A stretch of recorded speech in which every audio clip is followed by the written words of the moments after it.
We offer a lot of options in our practice for aesthetic procedures, but sometimes it can be really difficult to know which option is best for you. Today, I'm getting ready to have a CO2 laser, and I thought I would take you through my journey just so you can see why I chose this procedure for myself, as well as what you could expect. In our practice, the CO2 laser is our most aggressive modality for skin transformation, specifically addressing fine lines and wrinkles, acne scarring, as well as skin tightening, especially associated with the fine lines and wrinkles around the mouth and around the eyes. What CO2 is not the best modality for is going to be that person who has a significant amount of jowling, kind of that collection of fat that forms right around the jawline, under the chin, the submental fat, or that person who just has a lot of skin laxity. So that skin is kind of very, very loose. In that case, the best modality is going to be the Morpheus 8, which combines microneedling with radio frequency, get a little bit of fat removal, great skin tightening, and then you get the resurfacing as well. The other person that CO2 might not be the best first choice would be the person with a significant amount of brown spots, sunspots, or rosacea. In that case, the BBL would be where to start. Our CO2 is called fractional, and this means it delivers laser pulses in a matrix, leaving the surrounding skin intact. This creates a column or hole in the skin, and then this controlled injury will stimulate the body to produce collagen and elastin.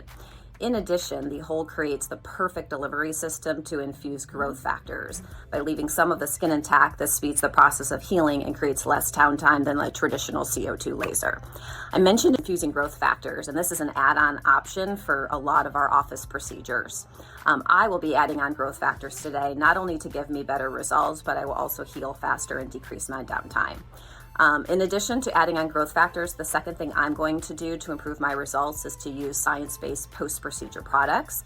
The first is called a carboxy mask. I'll apply that approximately 4 hours after the procedure. A carboxy mask uses carbon dioxide to increase oxygen and blood flow to the skin to speed my recovery. And I'll also be using Skin Nectar by Elastin. I've got mine right here. This is a product specifically designed to complement lasers and microneedling. It supports collagen, elastin, reduces downtime, promotes healing, and also prevents infection. I've actually been prepping my skin with Skin Nectar for the last week, using it twice daily, again, just to enhance my results.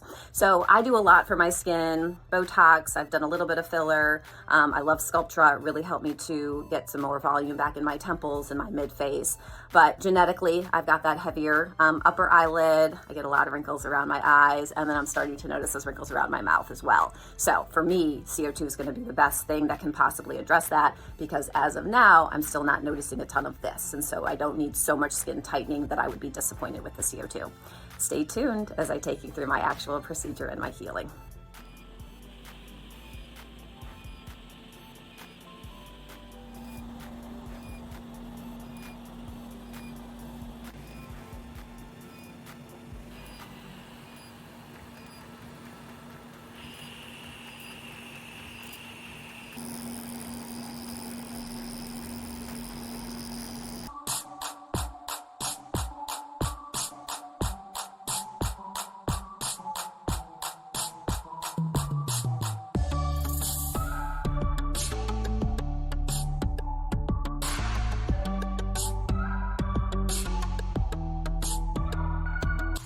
All right, this is day one. So I had my CO2 yesterday at 2:30 p.m. It is now 8:30 in the morning, and I just wanted to show you what, very typical results look like. So you can see lots of swelling around my eyes. You can see the grid marks on my face, a little bit of oozing and crusting, a little bit of redness on my neck, a couple of pinpoint areas of bleeding, all completely normal. So I will keep you updated on my progress.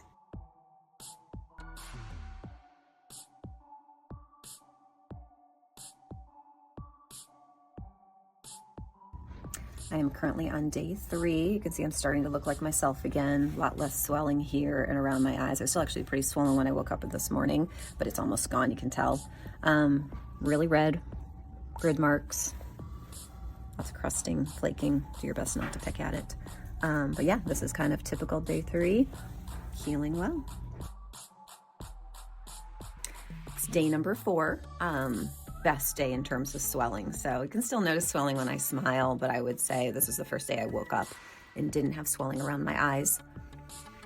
Still lots of redness to be expected. Grid is looking much better, and a lot of the scabbing has sloughed off. other than kind of around my mouth, which is expected because that was one of the areas we were most aggressive. So healing pretty well.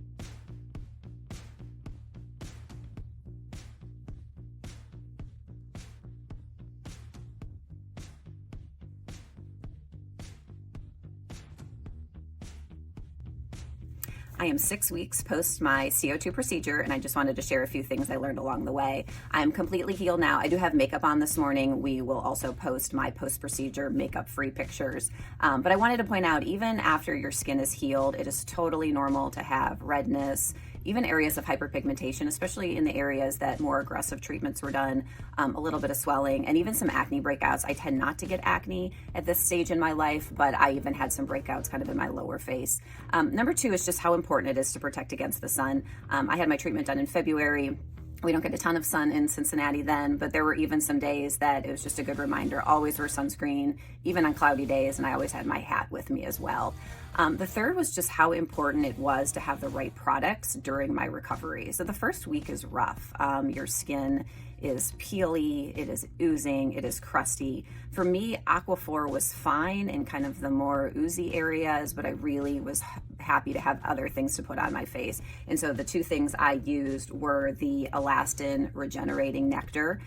So for this one, it's really about enhancing your results with the CO2, as well as improving how well your body is going to build collagen and elastin in that healing period. After about 3 days, though, I needed something that was a little bit more moisturizing. And so that's when, instead of the nectar, I turned to my Obagi Rebalance. So this one is really more soothing. It's got postbiotics in it. And I found it was just a whole lot more hydrating. And then the final thing is be patient. So you're going to see in my pictures, number 1, I didn't have a ton of target to start with. So some of these things I was absolutely doing from more of a preventative standpoint.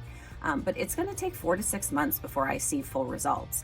You can see some of the more superficial skin resurfacing in the beginning. So you'll see some improvement in your fine lines and wrinkles, and especially for me, kind of my upper lip area. But what I'm looking for in terms of skin tightening around my eyes, I won't see that for 4 to 6 months. It just takes longer, and your body is going to continue to produce collagen and elastin in that healing process in that time frame. And that's where using really good quality products, even in the months after your CO2 is so important as well. So thanks for following me on my journey. I hope you enjoyed.